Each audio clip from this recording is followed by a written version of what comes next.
আগামী কয়েকদিনে সারা দেশের তাপমাত্রা আরও কমতে পারে বলে জানিয়েছে আবহাওয়া অফিস। দিনাজপুর, পঞ্চগড় ও চুয়াডাঙ্গা জেলার উপর দিয়ে বয়ে যাওয়া মৃদু শৈত্যপ্রবাহ অব্যাহত থাকবে। শুক্রবার 5 দিনের আবহাওয়া বার্তায় এই তথ্য জানানো হয়েছে। এতে বলা হয়, উপমহাদেশীয় উচ্চচাপ বলয়ের বর্ধিতাংশ পশ্চিমবঙ্গ এবং এর আশপাশে অবস্থান করছে। মৌসুমের স্বাভাবিক লঘুচাপ দক্ষিণ বঙ্গোপসাগরে অবস্থান করছে। এর একটি বর্ধিতাংশ উত্তর পূর্ব বঙ্গোপসাগর পর্যন্ত বিস্তৃত। এই অবস্থায় আগামী 24 ঘন্টায় অস্থায়ীভাবে আংশিক মেঘলা আকাশ সহ সারা দেশের আবহাওয়া শুষ্ক থাকতে পারে। এ সময় দিনাজপুর, পঞ্চগড় ও চুয়াডাঙ্গা জেলার উপর দিয়ে বয়ে যাওয়া মৃদু শৈত্যপ্রবাহ অব্যাহত থাকতে পারে। সারা দেশে রাতের তাপমাত্রা প্রায় অপরিবর্তিত থাকতে পারে এবং দিনের তাপমাত্রা সামান্য বাড়তে পারে।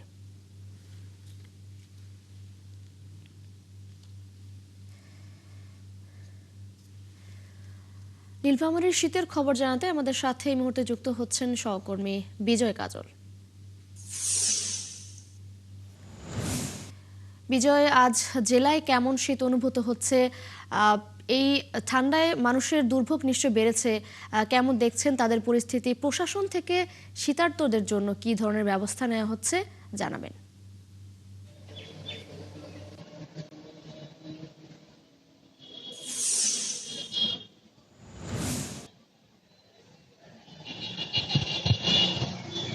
তিশা, প্রথমে জানিয়ে রাখি যে আজকে নীলফামারীর যে তাপমাত্রা সেটি গতকাল সকাল 6টা এবং 9টায় 11 ডিগ্রি সেলসিয়াস তাপমাত্রা রেকর্ড করা হয়েছিল। তবে আজ সকাল 6টায় তাপমাত্রা এখন পর্যন্ত আমরা হাতে পাইনি, যদিও আবহাওয়া দপ্তর চেষ্টা করছে আমাদেরকে দ্রুত সময়ের মধ্যে দেওয়ার জন্য। তবে যে পৌষের যেহেতু এটা মাঘ মাস শুরু হয়েছে, পৌষ মাস শেষ হলো, পৌষের পুরো পৌষ মাস জুড়ে নীলফামারীতে কিন্তু শীতের তীব্রতা প্রায় অনেক তীব্র ছিল, যার কারণে অনেক সময় ঘন কুয়াশা এবং মৃদু শৈত্যপ্রবাহ কয়েকটি প্রবাহিত হয়ে গেছে। তবে এই মুহূর্তে নীলফামারীর তাপমাত্রা অনেকটাই সহনীয়, কারণ হচ্ছে যে দিনের বেলায় যে রোদের যে সূর্যের দেখা মিলছে এবং রোদের যে আপনার তেজস্বী সেটি অনেকটাই মানুষের মধ্যে একেবারে যে শীত অনুভূতি হওয়ার সেটি কিন্তু অনেকটাই কমে এসছে, যার কারণে শীতটা যে শিশির বাতাস থেকে শুরু করে ঘন কুয়াশা কিছুই নেই। সারাদিনই আমরা সূর্যের দেখা পাচ্ছি এবং রোদের দেখা মিলছে।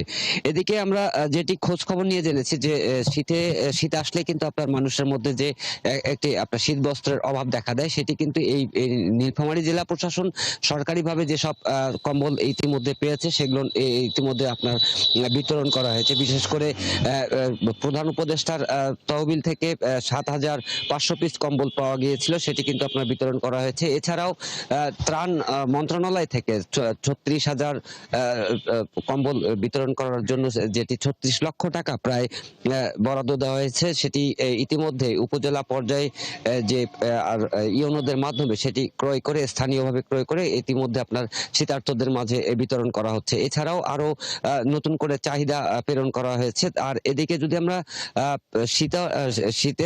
শীতজনিত যে রোগের কথা বলি, সেক্ষেত্রে হাসপাতালে গত মাসে আপনার যে 10 তারিখ পর্যন্ত, চলতি মাসের 10 তারিখ পর্যন্ত আপনার কিন্তু শীতের যে তীব্রতাটা ছিল সেটি কিন্তু রোগ বালাই, যেটি শীতজনিত রোগ, বিশেষ করে শিশুদের নিউমোনিয়ার, ডায়রিয়া এবং আপনার যে শীতজনিত রোগগুলো সেগুলো কিন্তু আপনার প্রাদুর্ভাব বেড়েছিল। তবে এই শীত আস্তে আস্তে একটু কমে আসার কারণে এখন কিন্তু আপনার যে রোগীদের সংখ্যা সেটিও অনেকটা হ্রাস পেয়েছে, যেটি আমরা চিকিৎসকদের সাথে কথা বলছি এবং চিকিৎসকরা এরপরেও যেহেতু আরো একটি শৈত্যপ্রবাহ এবং শীতের তাপমাত্রা আরো নেমে যাওয়ার সম্ভাবনা রয়েছে, সেক্ষেত্রে চিকিৎসকরা তাদের নানানভাবে পরামর্শ দিয়ে যাচ্ছে যাতে বিশেষ করে শিশুরা শীতে যেহেতু বেশি আক্রান্ত হয় এবং বৃদ্ধরা তাদেরকে যাতে ঠিকভাবে রাখতে পারে, বিশেষ করে তাদের যাতে শারীরিক যে স্বাস্থ্যগত যে